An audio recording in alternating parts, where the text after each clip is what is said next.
السلام عليكم.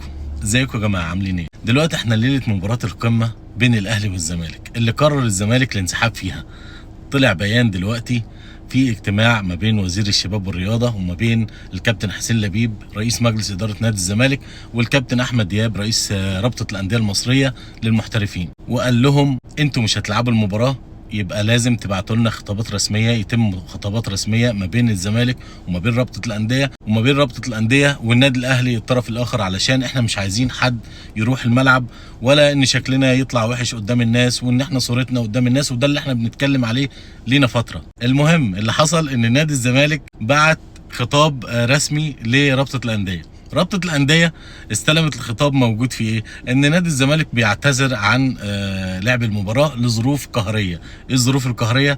مش عارف، واستند لكلمة ظروف قهرية دي لأن في اللائحة في حاجة اسمها ظروف قهرية تقدر تحميه بعدين لو في أي عقوبات ولا حاجة. رابطة الأندية لما نزلت البيان بتاعها كتبت نظرا لاعتذار الزمالك لظروف من غير قهرية. ما تفهمش هم بيلعبوا مع بعض ولا إيه؟ بس هم بيلعبوا علينا إحنا، مش بيلعبوا مع بعض. فقررنا بناء على اعتذارهم عدم لعب المباراة، وبناء عليه ارسل خطاب للنادي الاهلي وقال له ان انت يعتبر ما تجيش المباراه، وان احنا قررنا عدم لعب المباراه وانت يعتبر كسبان المباراه 2-0، والمفروض كده انه يكون الزمالك خسر 3 نقاط، وكمان طبقا للائحه اتطبق عليه ان هو يتخصم منه 3 نقاط في نهايه الموسم. كلام جميل، كلام جميل. حلينا مشكله، بس للاسف المشكله ما اتحلتش.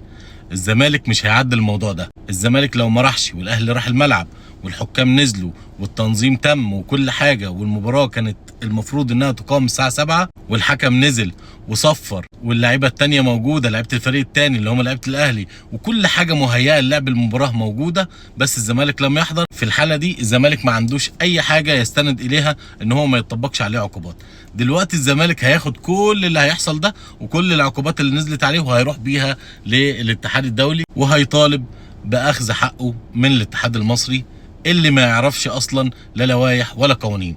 انا بتكلم بناء على المنطق زي ما بيقولوا. انا ما اعرفش اللوائح بتقول ايه بالظبط، يمكن يكون اللوائح فيها ان هو لو تقدم خطاب رسمي ان انا بعتذر على المباراه فتطبق عليه عقوبات، ولا ده ما ينفعش ومش موجود في اللوائح. انا اعتقد ان هو مش موجود في اللوائح. لو في حد عنده راي تاني او متاكد من حاجه يقول لي، بس هو ده اللي احنا اتكلمنا عليه، هي دي المهزله اللي احنا فيها، هو ده حل الرياضه في مصر. وانا قلتها في الفيديو اللي فات، انت مش هتقدر على الزمالك ولا على شعبيته ولا على جمهوره، انت مش هتقدر تعمل حاجه، وفي الاخر هيحصل تدخلات وهيحصل ناس وهتتدخل. وزير الشباب والرياضه جابهم قال لهم يا جماعه تعالوا احنا هنعمل 1 2 3 عشان خاطر مصر وعشان خاطر صورتنا قدام العالم وقدام الوطن العربي والناس تشوفنا ازاي، وعشان خاطر الرعاه وعشان خاطر الامن وعشان خاطر. لا بجد، لا ممتاز، انت بجد شايف شغلك جدا ليله المباراه. انت ممكن تكون بتحمي نادي الزمالك وبتشتغل رابطه الانديه وبتشتغلونا انتوا كلكم كده على بعضكم، لان انا بصراحه مش داخله دماغي قصه المخاطبات الكتابيه دي وانها يطبق بيها عقوبات. ومش بعيد الزمالك يقدر ياخد حقه والمباراه دي تتعاد والاهلي هو اللي ما يروحش، والاهلي هو اللي يتخصم منه 3 نقاط وكمان 3 نقاط في نهايه الموسم، وتتقلب القضيه فوق راس الاهلي. انتوا متخيلين احنا واصلين لفين؟ اقسم بالله ده فشل ذريع. ولعلمكم انا ما بلومش نادي الزمالك، اقسم بالله ابدا. وانا نادي الزمالك عايزه يكون موجود في الدوري ومش عايزه يتعاقب. اذا كان هيتعاقب يتعاقب على انه ما راحش المباراه 3 نقاط وبس، وال3 نقاط اللي في نهايه الجدول حسب اللائحه. انما انا ما احبش ان الزمالك ما يكونش موجود في الدوري ويبقى ينزل درجه رابعه والقصص دي. وانا قلتها في الفيديو اللي فات، مش هيحصل ومحدش هيقدر يعمل معاه الكلام ده. لا اتحاد الكوره يقدر ولا وزير شباب ورياضه ولا اي حد يقدر يعمل معاه الكلام ده، لان المنظومه الرياضيه عندنا كلها ماشيه غلط.